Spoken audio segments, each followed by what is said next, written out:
Bonjour à tous, j'espère que vous allez bien et que votre congé de Pâques s'est bien passé. Aujourd'hui, je vais faire une vidéo pour vous parler de l'arthrite du chien. Alors, qu'est-ce que l'arthrite?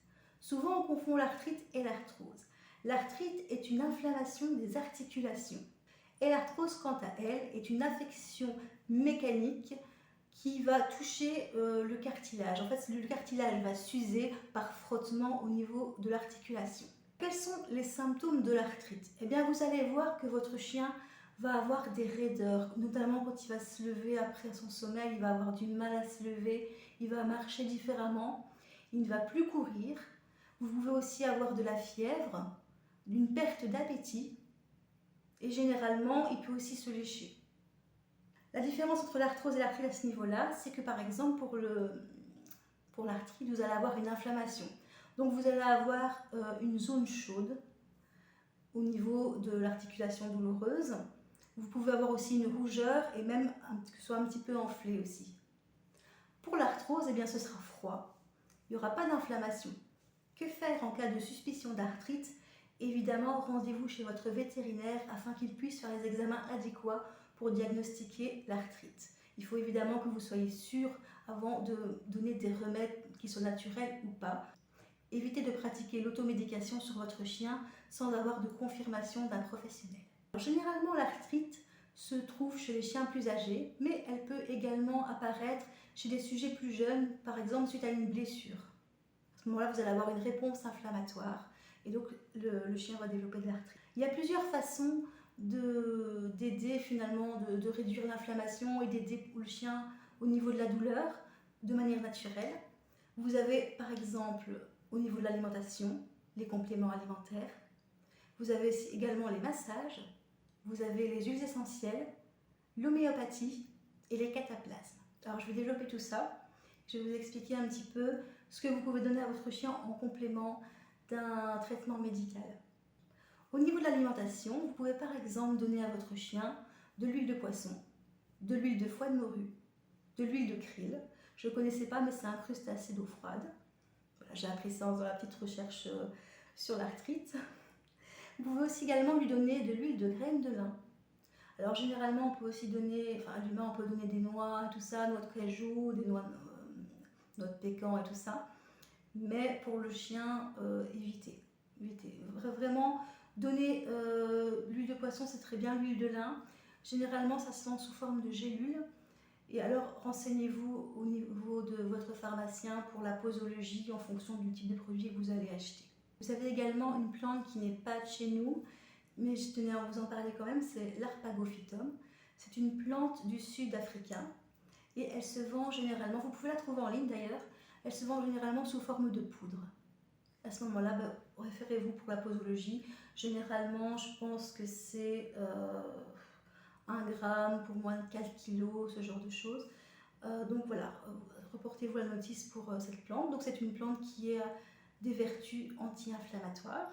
Vous avez également le curcuma qui aussi est inflammatoire. Non. Vous avez aussi... Oh, vous avez également le curcuma qui est anti-inflammatoire. Donc vous pouvez le saupoudrer sur la ration du chien. En général, on conseille 1 cuillère à café pour les chiens et 1 demi-cuillère à café pour les chats. Donc, moi, je vous conseille de saupoudrer un tout petit peu et quotidiennement. Alors, en général, on fait des cures, c'est pas à prendre tout le temps non plus. Moi, je vous conseille de faire une petite cure en fait jusqu'à ce que vous voyez que le chien a moins d'inflammation. En ce qui concerne l'homéopathie, vous avez par exemple Apis mellifica et Bryona alba qui sont anti-inflammatoires. Vous pouvez les utiliser en cas de douleur aiguë, hein, c'est vraiment quand vous avez une poussée inflammatoire, à dilution 7 CH, 5 granules par heure jusqu'à diminution de l'inflammation. Par contre, si vous voulez par exemple traiter l'arthrose et donc avoir un traitement sur une plus longue durée, vous pouvez utiliser rutoxicodendron à raison de 5 granules en 5 CH de dilution tous les matins. En ce qui concerne les huiles essentielles, vous avez par exemple l'huile de Gaultieri couché qui est anti-inflammatoire et antalgique. Et donc elle va aider à combattre l'inflammation, mais elle est également très intéressante en cas de rhumatisme par exemple. Vous avez également l'huile essentielle de romarin que vous pouvez utiliser soit en inhalation, soit en application directe, diluée dans de l'huile végétale. Donc à ce moment-là, vous diluez environ donc 5% du mélange d'huile essentielle par rapport à l'huile végétale. J'espère que vous m'avez suivi. Et puis vous l'appliquez directement sur l'endroit qui est douloureux.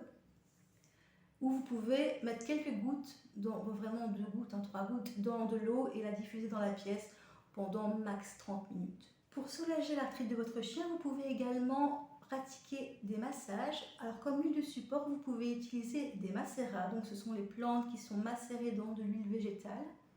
Vous avez le macérat d'arnica ou le macérat de millepertuis. Ce sont des macérats qui sont plus axés sur le soulagement de la douleur. Ce sont les huiles qu'on utilise pour les sportifs généralement. Mais vous pouvez éventuellement combiner ce macérat avec l'huile essentielle de Gualtieri couché par exemple. Vous pouvez également réaliser un cataplasme d'argile verte en créant une pâte avec la poudre d'argile et de l'eau que vous allez venir appliquer entre 2 linges et venir apposer sur l'endroit douloureux de votre chien. J'ai écrit un article sur mon blog, je vais vous mettre le lien en barre d'infos. Je vous invite également à activer la petite cloche si vous êtes intéressé d'avoir différentes vidéos pour soigner votre chien au naturel, ou votre chat, votre cheval, je ne sais pas. J'espère que cette vidéo vous aura aidé. Si vous désirez voir les vidéos régulièrement afin de pouvoir soigner votre animal au naturel, je vous invite à activer la petite cloche.